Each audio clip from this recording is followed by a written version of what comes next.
கிட்டத்தட்ட 300 ஆண்டுகள் மண்ணுக்குள்ள இருந்த சாமி தொடர்ந்து 3 வருடமா மக்கள்கிட்ட ஒத்துழைப்பு கேட்டு அந்த சாமியை மீட்டெடுத்து இன்னைக்கு பீடத்து மேல அமர்த்திருக்காங்க கோவை அரண்பணி அறக்கட்டளை. ராணிப்பேட்டை மாவட்டம் அரக்கோணம் வட்டம் தக்கோலத்துக்கு பக்கத்துல இருக்கக்கூடிய வெள்ளமேடு அப்படின்ற கிராமத்துல தாங்க இந்த சாமி இருந்தாரு.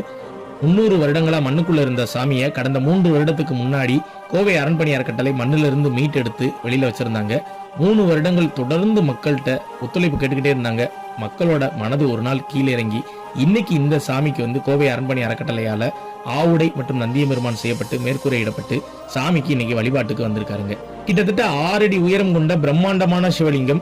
அதோடைய பானத்தை பார்க்கும் போதே தெரியும் அதோட பிரம்மாண்டம் என்னன்னு. மண்ணுக்குள்ள புதைந்திருந்த சாமியை மீட்டெடுத்து இன்னைக்கு பீடத்து மேல அமர்த்தி ஊர் மக்கள் வழிபாட்டுக்கு கொண்டு வந்துட்டாங்க. இந்த கோவிலுக்கு ஒரு உதவி தேவைப்படுது.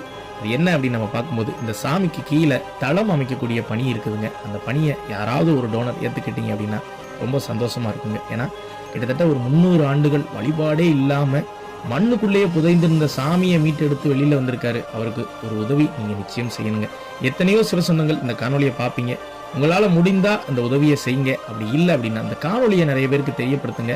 நீங்க காணொலியை ஷேர் பண்ணும் பட்சத்துல நிச்சயம் இந்த சாமிக்கு தளம் அமைக்கக்கூடிய பணியில ஒரு உதவி கிடைக்குங்க.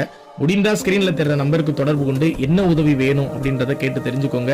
முடிந்த அளவு இந்த காணொலியை நிறைய பேருக்கு ஷேர் பண்ணி தெரியப்படுத்துங்க. ராணிப்பேட்டை மாவட்டத்துல இப்படி ஒரு அழகான சிவலிங்கத்தை கோவை அரண்பணி எடுத்து வச்சிருக்காங்க அப்படின்ற தகவலையும் வெளி உலகத்துக்கு ஷேர் பண்ணி தெரியப்படுத்துங்க.